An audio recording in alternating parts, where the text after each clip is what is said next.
नमस्कार दोस्तों, स्वागत है आपका द ग्राउंड रिपोर्ट में। मैं हूं समीर आत्मज मिश्र। चुनाव आयोग एक बार फिर बुरी तरीके से घिरता नजर आ रहा है और चुनाव आयोग ही नहीं बल्कि उसके साथ ही सरकार भी। चुनाव आयोग और सरकार के बीच जो कुछ नेक्सस चल रहा है, धीरे धीरे उसका पर्दाफाश इस कदर हो रहा है कि आम लोग भी उसको समझ जा रहे हैं कि ये चुनाव आयोग सरकार के साथ मिलकर कर क्या रहा है। 3 दिन पहले आपको याद होगा, बीएसपी की नेता मायावती ने सवाल उठाया कि ईवीएम को तुरंत बंद कर देना चाहिए, बैलेट पेपर से चुनाव कराए जाने चाहिए और अगर बैलेट पेपर से चुनाव होंगे तो ये स्थिति नहीं होगी और उनकी पार्टी की भी वो स्थिति नहीं होगी, यानी बहुजन समाज पार्टी की। लेकिन कल जो लेख तमाम अखबारों में, लगभग 15-16 अखबारों में राहुल गांधी ने लिखा, अंग्रेजी और हिंदी के अखबारों में और भी कुछ भाषाओं के अखबारों में, कि किस तरीके से चुनाव आयोग और सरकार मिलकर वोटों की चोरी कर रहे हैं और इन वोटों की चोरी के जरिए वो कैसे इस लोकतांत्रिक व्यवस्था को तार तार कर रहे हैं। 5 स्टेप राहुल गांधी ने बताया कि स्टेप बाय स्टेप ये खेल हो रहा है। सबसे पहले तो चुनाव आयोग में बैठेगा कौन, चुनाव आयोग को लीड कौन करेगा, यानी मुख्य चुनाव आयुक्त जो होते हैं और साथ ही जो 2 अन्य चुनाव आयुक्त होते हैं, उनकी नियुक्ति की प्रक्रिया को सरकार ने पूरी तरीके से हाईजैक कर लिया। नियम बना दिया कि जो चुनाव नियुक्ति प्रक्रिया होगी, यानी मुख्य चुनाव आयुक्त और चुनाव आयुक्त के सिलेक्शन के लिए जो प्रक्रिया अपनाई जाएगी, उसमें प्रधानमंत्री होंगे, प्रधानमंत्री के नेतृत्व में। उसके बाद वो जिस एक कैबिनेट मंत्री को उसमें नॉमिनेट करेंगे वो होगा और तीसरा होगा विपक्ष का नेता, यानी सीधे तौर पर जो सरकार चाहेगी, जो प्रधानमंत्री चाहेंगे, वही व्यक्ति बनेगा चुनाव आयुक्त, मुख्य चुनाव आयुक्त और चुनाव आयुक्त। क्यों? क्योंकि प्रधानमंत्री और एक कैबिनेट मंत्री, तो प्रधानमंत्री जिस कैबिनेट मंत्री को वहां नॉमिनेट करेंगे इलेक्शन कमिश्नर्स के चयन के लिए, क्या वो प्रधानमंत्री की बात नहीं मानेगा? जाहिर सी बात है कि वो प्रधानमंत्री की बात को वैसे ही मान लेगा जैसे एस मैन की भूमिका में, कि जी हाँ आप जो कह रहे हैं, वो प्रतिरोध नहीं करेगा। अकेला मुख्य जो विपक्षी पार्टी का नेता है, यानी लीडर ऑफ अपोजिशन, वो विरोध करके करेगा भी क्या अगर 2 लोग किसी एक नाम पर अपनी सहमति जता रहे हैं। और ये स्थिति ना आने पाए, यानी सरकार पूरी तरीके से अपने ही किसी पिट्ठू व्यक्ति को, अपने ही आदेशों पर चलने वाले किसी व्यक्ति को चुनाव आयोग जैसी संवैधानिक संस्था का प्रमुख बना देंगे। सुप्रीम कोर्ट को यह पता था कि यही होगा और इस जो चुनावी प्रक्रिया है, यानी जो नियुक्ति प्रक्रिया है चुनाव आयुक्त और मुख्य चुनाव आयुक्त की, उसके लिए उन्होंने कहा कि प्रधानमंत्री रहे नंबर 1, दूसरे लोकसभा में विपक्ष के नेता रहे और तीसरे चीफ जस्टिस रहे, या फिर चीफ जस्टिस की ओर से नामित कोई दूसरा जज सुप्रीम कोर्ट का। तो यह प्रक्रिया इस लिहाज से थी कि इसमें 2 लोग ऐसे रहेंगे जो सरकार के व्यक्ति नहीं होंगे, लीडर ऑफ अपोजिशन हो गया और मुख्य चुनाव आयुक्त। अब इन तीनों में से जिसको भी 2 लोग, कम से कम 2 लोग अपनी स्वीकृति दे देंगे, उसको बना दिया जाएगा चुनाव आयुक्त और मुख्य चुनाव आयुक्त का भी चयन इसी तरीके से होगा। लेकिन इसमें पूरी पारदर्शिता को खत्म कर दिया गया, सरकार ही करेगी, सरकार को ही सौंप दिया गया। दूसरी बात, किस तरीके से मतदाता सूचियों में गड़बड़ी की है। खैर, ये जो 5 पॉइंट्स हैं, इनका हम जिक्र कर ही लेते हैं शॉर्ट में। उसके बाद जब पूरा का पूरा, जिसको राहुल गांधी ने कहा है कि ये अंपायर उन्होंने अपने हिसाब के सेट कर दिए, अब किसको आउट देना है, किस गेंद पर चौका उसको डिसाइड करना है, छक्का डिसाइड करना है, तो ये सारी चीज़ें अब सरकार ही तय करेगी। क्यों? क्योंकि सरकार ने अपना बंदा बना दिया है मुख्य चुनाव आयुक्त और अपने ही बंदों को बना दिया है चुनाव आयुक्त, तो वही लोग सारी चीज़ें तय करेंगे। उसके बाद अब वो क्या कर रहे हैं, मतदाता सूचियों में कितने बड़े पैमाने पर धांधली की जा रही है, यानी जो एग्जिस्टिंग मतदाता हैं, वास्तविक मतदाता हैं और वो भारतीय जनता पार्टी के सपोर्टर नहीं माने जाते हैं, क्योंकि कौन सपोर्टर है कौन नहीं, ये किसी के चेहरे पे नहीं लिखा है और ना ही जो वोट डाला जा रहा है वो कहीं से किसी को दिख रहा है। लेकिन ये तो पता लग ही जाता है कि कौन किस बूथ में सबसे ज़्यादा बीजेपी को मिला, कांग्रेस को मिला, किसी भी पार्टी को, तो ये सारी चीज़ें पता लग जाती हैं। इनके आधार पर तय किया गया कि किस बूथ पर बीजेपी कमज़ोर है। उन बूथ्स को चिन्हित करके वहाँ जो दूसरे लोगों के मतदाता हैं, जिनको समझा जा रहा है कि ये दूसरी पार्टी के मतदाता हैं, उनका नाम मतदाता सूची से गायब करवा दिया गया और नॉन एग्जिस्टिंग वोटर्स को लाकर खड़ा कर दिया गया कि ये लोग वोट देंगे और वो लोग ऐसे हैं जो केवल और केवल बीजेपी को वोट दे रहे हैं।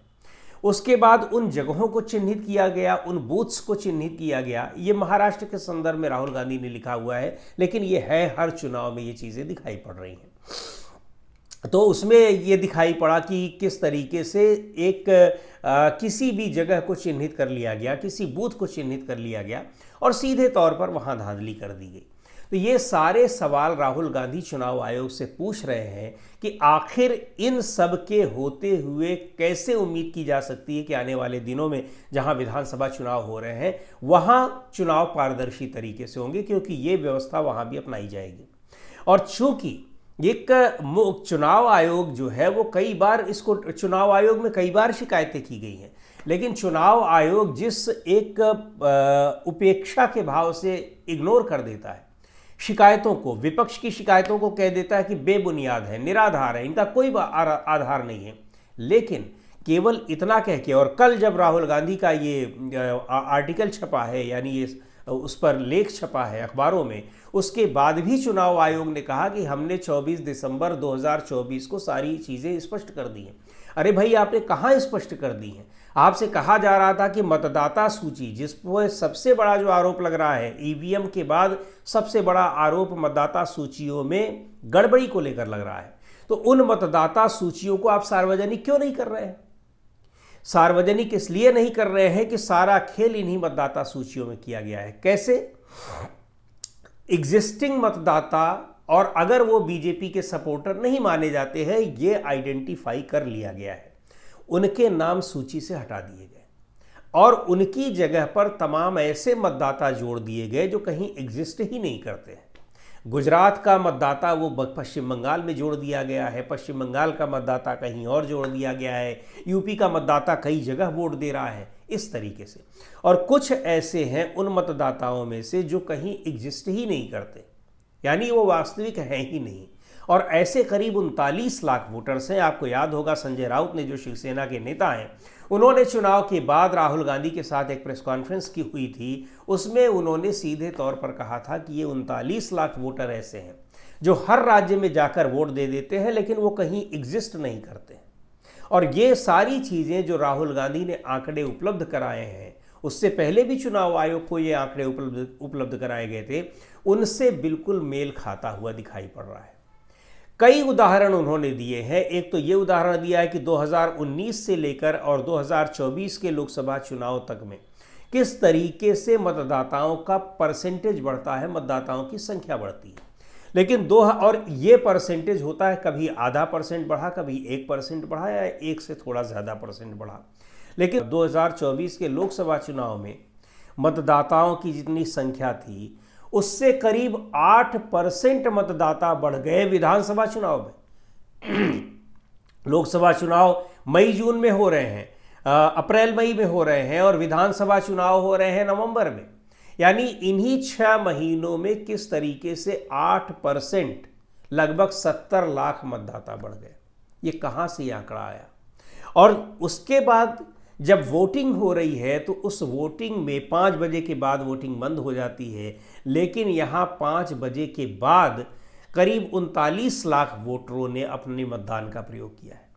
अब ये 39-40 लाख वोटर वोट डालेंगे और इनकी कोई रिकॉर्डिंग नहीं है, इनका कोई ये देखने की कोशिश नहीं की गई कि आखिर ये वोटर्स हैं कौन। और चूंकि ये माना जा रहा है कि अगर इतने सारे मतदाता इतनी देर तक वोट करेंगे तो कम से कम इसमें 8-10 घंटे लग जाएंगे, लेकिन ऐसा कुछ हुआ नहीं। मतदाताओं की कहीं लंबी लाइन नहीं दिखाई पड़ रही है। तो ये सारी चीज़ें बता रही हैं कि कैसे चुनाव आयोग और सरकार मिलकर पूरी लोकतांत्रिक प्रक्रिया को हाईजैक कर चुके हैं और सीधे तौर पर ये जो चुनाव हो रहा है, यानी आप वोट डालकर, हम और आप वोट डालकर आ रहे हैं कि हम जिसको चाह रहे हैं, हम अपना प्रतिनिधि उसको चुन रहे हैं, लेकिन यहाँ पर प्रभावी वो लोग हो गए हैं जो वोटर के नाम पर कहीं एग्जिस्ट ही नहीं करते। सीधे तौर पर कहिए तो वो फर्जी वोटर्स हैं, और ये फर्जी वोटर्स चुनाव आयोग के एसेट बने हुए हैं। ये जिसको चाह रहे हैं उसको जिता दे रहे हैं, और ये चाह किसको रहे हैं? ये भारतीय जनता पार्टी को चाह रहे हैं। आपने महाराष्ट्र विधानसभा चुनाव में देखा होगा, वहां पर भी ज्यादा स्ट्राइक रेट 6 महीने पहले हुए लोकसभा चुनाव में strike rate Bharatiya Janata party का 32% था। यानी 100 सीटों पर अगर वो चुनाव लड़ रहे हैं तो 32 सीटें जीत रहे हैं, इस तरह का स्ट्राइक रेट था।